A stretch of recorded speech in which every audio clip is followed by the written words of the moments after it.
morning, everyone. Thank you all for joining us this morning. I'm here today to address the coming week and our concern over the potential for violence surrounding the election. I'm joined by Oregon State Police Superintendent Terry Davey, Multnomah County Sheriff Mike Reese, and Portland Police Bureau Chief Chuck Lavelle. Oregon National Guard Major General Stenzel, Mike Stenzel, will be on the phone. We all know that election nights in the past have brought Oregonians together to exercise their rights to peacefully assemble and make their voices heard. Especially this year, there are unique dynamics at play that may create an environment ripe for a heated election day and post-election period. This year's election comes in the midst of a pandemic where record numbers of Americans are voting and in new ways. We've all been preparing ourselves for the potential that it may take several days for election results to become official. This election also comes at a pivotal moment for Oregon, where the pandemic, wildfires, and political atmosphere have boosted fear and anxiety. We've seen firsthand what happens when free expression is fueled by hate. We know that there are some people who might want to use peaceful election night protests to promote violence and property destruction. That behavior is not acceptable, and it's not in line with our Oregon values of being an inclusive democracy. Every Oregonian has the right to express themselves freely and to peacefully assemble. However, I want to be very, very clear that voter intimidation and political violence will not be tolerated. Not from the left, not from the right, and not from the center. Not this week, not any week in Oregon. It's my goal as your governor to ensure the safety of all Oregonians, especially as they exercise their very fundamental right to vote and practice free speech. As such, I am exercising my authority to put the Superintendent of State Police, Terry Davey, and the Multnomah County Sheriff, Michael Reese, in charge of public safety in Portland this week. I have also directed General Stenzel to call up our National Guard should their services be deemed necessary. This is our entire community coming together to protect Oregonians and ensure that every single eligible voter feels safe exercising their right to vote. I am using my executive authority to ensure the highest level of coordination and adequate resources and personnel. If you take one thing away from today's press conference, let it be this: violence is never the answer. We stand here today urging all Oregonians to commit to non-violent expression. We can all do our parts this week by staying calm, cool, and collected. With that, we'll go ahead and open it up for questions.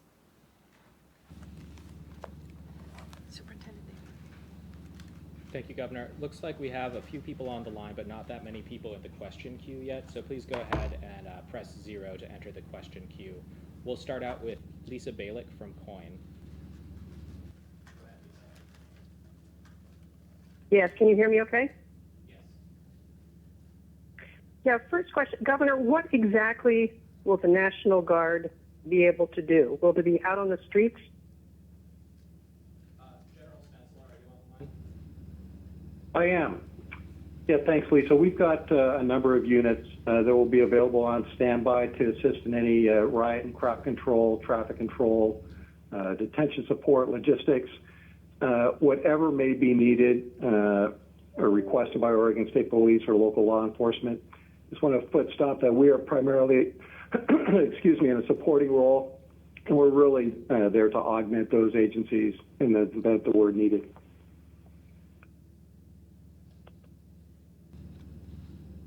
Thanks, Lisa. Are you also, I have another KOIN reporter in the queue. Is that you as well, Lisa? No, it's not. Okay. We'll go to Elise from Coin. Yes, thank you so much. So, Governor Brown, I'm wondering, why are we learning about all of this the day before the election?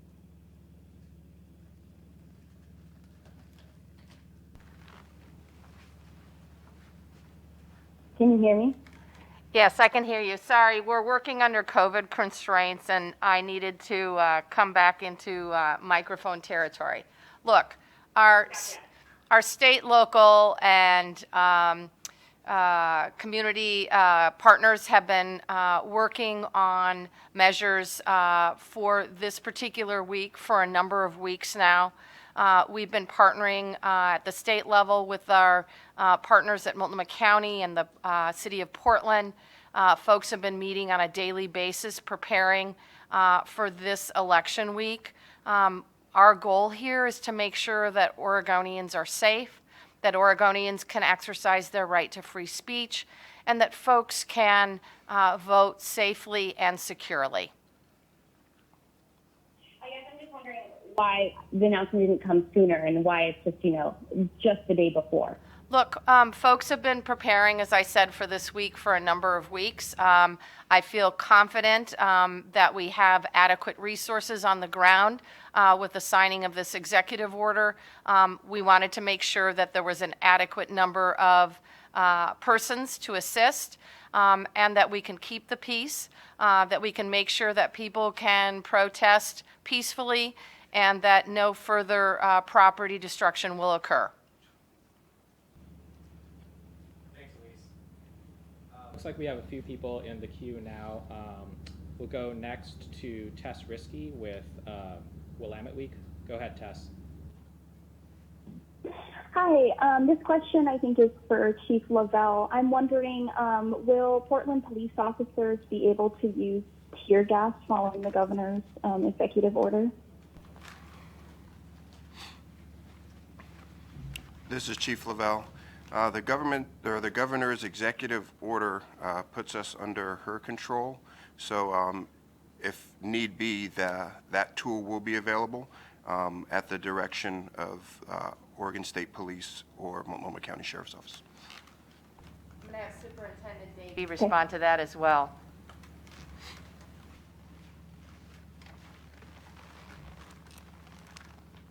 And also, as the Oregon State Police, we do have that tool available to us when it is absolutely necessary. And given the situation that is unknown this week, and we do not know exactly what is going to transpire, we hope for a very peaceful election cycle and gathering peacefully in protest. And if it comes down to a decision must be made, it'll be under unified command with Sheriff Reese and myself and in consultation with Chuck Lavelle. Thanks, Tess. We'll go next to Pat Duras with KGW. Go ahead, Pat. Good morning. So a couple quick questions. One, I'm wondering, Governor, if this is historic. I can't remember the National Guard being called up or put on standby for an election in Oregon in the 30 years that I've been here. Also, I'm wondering what conditions would trigger the call-up of the National Guard, or are they going to just sort of be on the streets ready to go, and how many members should we expect? Thank you. The last question, and I'll come after the first question. This is Superintendent Davey. As far as what the National Guard will be utilized for, it's still in the planning process. We do not know exactly what is going to transpire this week. As I said, we hope absolutely nothing. It'll be very peaceful protest and everybody exercising their right to freedom of speech. However, if in fact something is needed and the soldiers that do make up our Oregon National Guard are called upon, we will assess at that time where they're most needed. It could be over on a critical infrastructure as far as security. It could be crowd control. It could be escorting. It's a variety of things that they could be utilized for. As far as the number, it's going to be dependent. We have some called up for now, but if the number needs to be increased, then Major General Stencil will be the one to give us some guidance on the proper numbers we might need.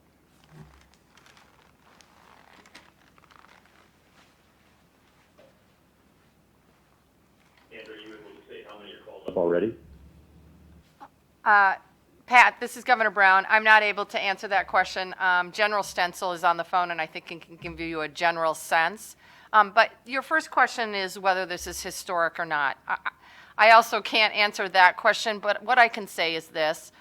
This is an election like no other in our lifetimes. I know that governors across the states are taking adequate measures to ensure that the law enforcement community has resources that they need, that we have the people power that we need to keep our constituents safe. And again, I am urging Oregonians across the state to stay calm, cool, and collected. We know from prior elections that sometimes it takes a couple of days for the vote to be fully counted. That's not unusual here in Oregon. What is new for the country is that you have millions of Americans voting by mail for the first time, finally following Oregon's lead. And so it may take a few, if not several days, for the results to be fully known. In the meantime, we want to make sure that we have adequate resources on the ground to keep Oregonians safe, to allow people to exercise their right to free speech, and of course, at least for tomorrow, to ensure that people can vote safely and securely. Thanks, Pat. Looks like we have quite a number of people in the queue now, so we'll go next to Gillian with the AP. Go ahead, Gillian. Hi, Governor and everyone else. I was just wondering, the previous protest plans have involved the federal deputation of state troopers and police officers. I'm wondering if that is part of the plan in this instance, and what the negotiations have been surrounding that, given the past issues with that. That is not part of the plan for this week.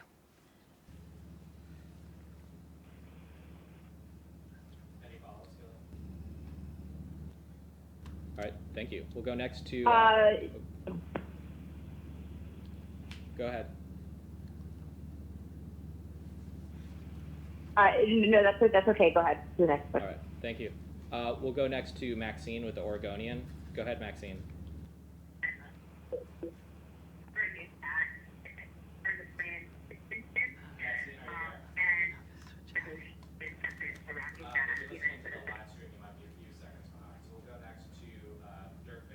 With OPB. Go ahead, Dirk. Yeah, thanks. A couple questions here. The first is, in the past when we saw this, it seems that OSP and MCSO participation was contingent on them being in the lead because they wanted the opportunity to use tear gas. Is that the case now? Is them being in the lead, is that the only reason they are agreeing to participate once again? And second, Governor, given that that does pave the way to tear gas, if needed, is that a tactic you support personally if you know, MCSO or OSP deems it necessary? Dirk, thank you for the question. This is Sheriff Mike Reese, and we appreciate the Governor's use of her executive authority to create a unified command.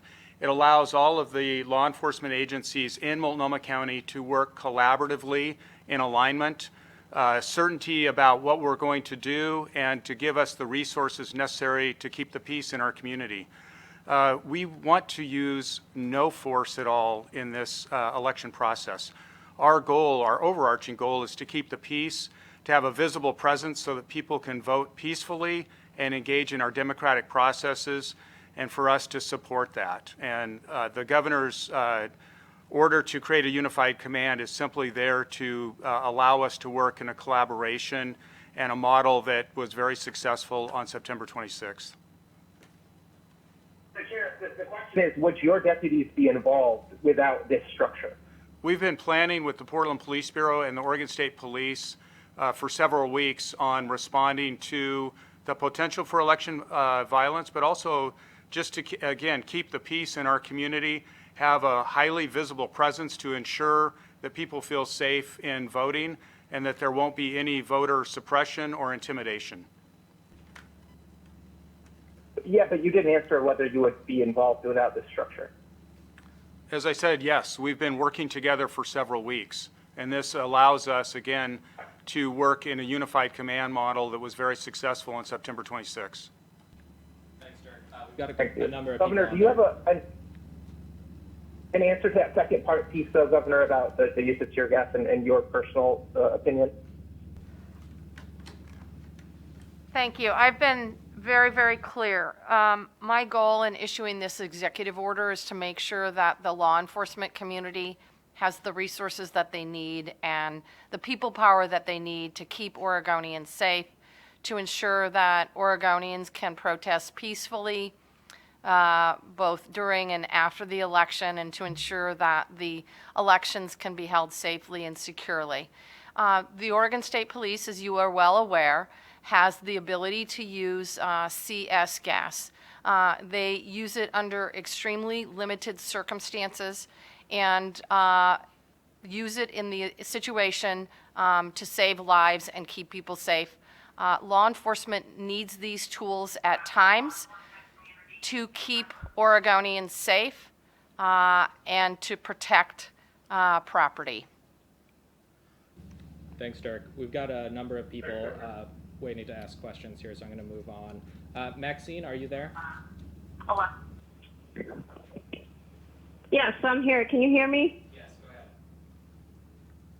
ahead. Governor, thank you for your time. I wanted to find out what coordination your officers, state police, sheriffs have had with federal officers, and also if there have been any specific threats of violence or complaints of voter intimidation in the state thus far. Other than comments from the President of the United States discouraging Americans from voting by mail, I am not aware of threats and suppression happening throughout Oregon. I do know that students at our universities were concerned about the safety and security of vote by mail because of the President's comments. I find those extremely concerning, that the President of the United States would take active efforts to suppress the power of the vote and the power of Americans to exercise their very fundamental free speech right. I am not aware of specific instances happening in Oregon other than that. Thanks, Maxine. And Maxine, this is Superintendent Davey. I'd like to add on that the question you had asked about, are we in communication with federal officers? And the state police is a statewide agency, and we always have open lines of communication with the federal officers that we deal with on a daily, weekly, monthly basis. And so that has not changed for our agency. Thanks, Maxine. We've got a written question here from Alex Zielinski with the Portland Mercury. Alex asks, what is the duration of OSP and the Sheriff's Office jurisdiction over Portland? When will it begin and when will it end? Hello, this is Superintendent Davey again. As far as when it will begin, it'll begin tonight at 5 p.m.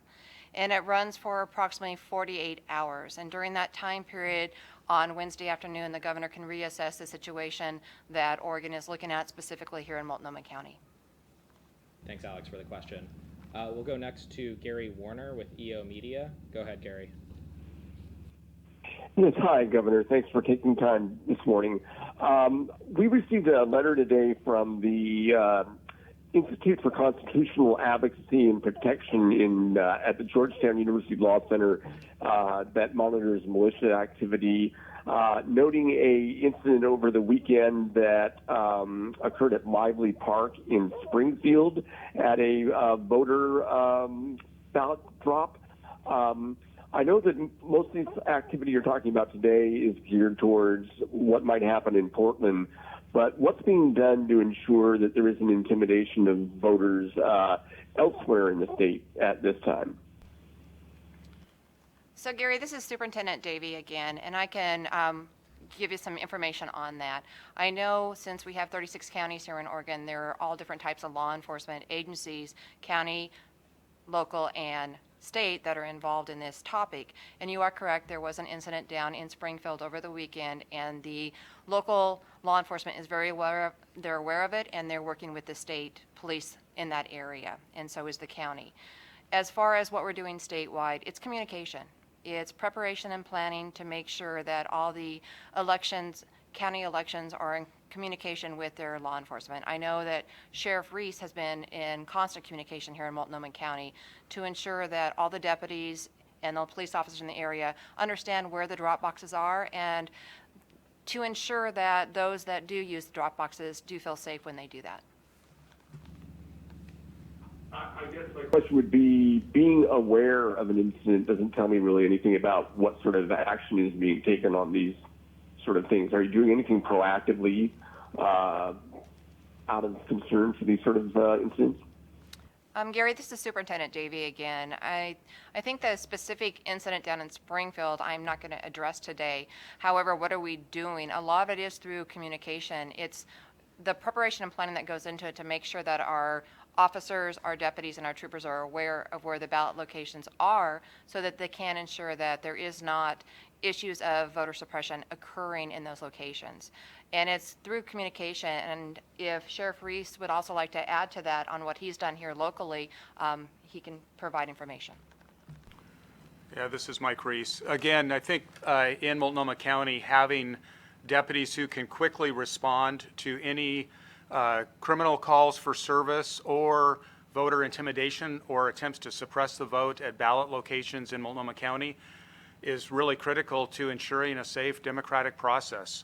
We've got deputy sheriffs who are out working throughout Multnomah County today, ready to respond to any calls at a ballot location, working with our elections office to ensure a safe process.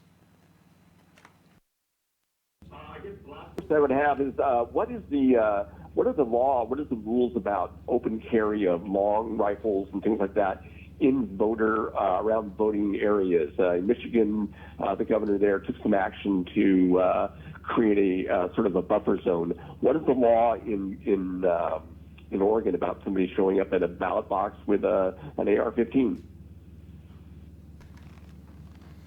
So this is Superintendent Davey again. As far as the laws in Oregon, open carry is allowed, and we also have the concealed handgun permits that people do have. As far as in each different jurisdiction, there are certain city ordinances that also have limitations put in place, and so each area of Oregon, there are a little bit nuances that are specific for that. But overall, our Governor Brown, has not put into place something that's similar to what you just quoted. Thank you. Thanks, Gary. We've got time for just 2 more questions. So we're going to go next to Nick Budnick with the Portland Tribune. Go ahead, Nick. Hi, thanks very much for the opportunity. I am wondering if Superintendent Davey could provide more information about the role of federal deputized officers. I know there was a discussion that they're not part of the plans, but could we have more clarity on cooperation with federal prosecutors and police? And also, if you have time, a little more details on the deployment of National Guard. Thanks. Absolutely, Nick. This is Superintendent Davey again. As far as the question, there are troopers and, as we know, other officers here in Portland, law enforcement officers, that have been deputized. What that is, it's just a designation. Our troopers are still out there doing their normal job every day that they normally do. Tonight, we have our mobile response team coming to Portland. They will do what they normally do when they are here to assist Portland and Multnomah County. That does not change or deter any of their normal activities. What that designation really does, it's on the back end as far as prosecution guidelines.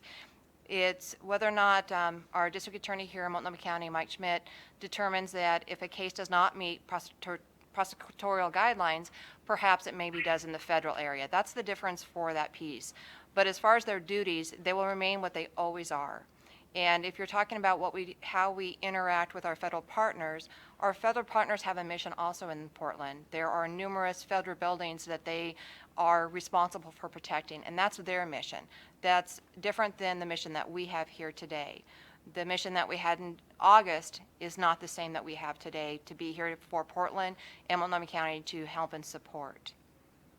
And if there's another part of that question, please let me know. What are the criteria for deployment of the National Guard? Will they be authorized to use force, and at what time that would occur?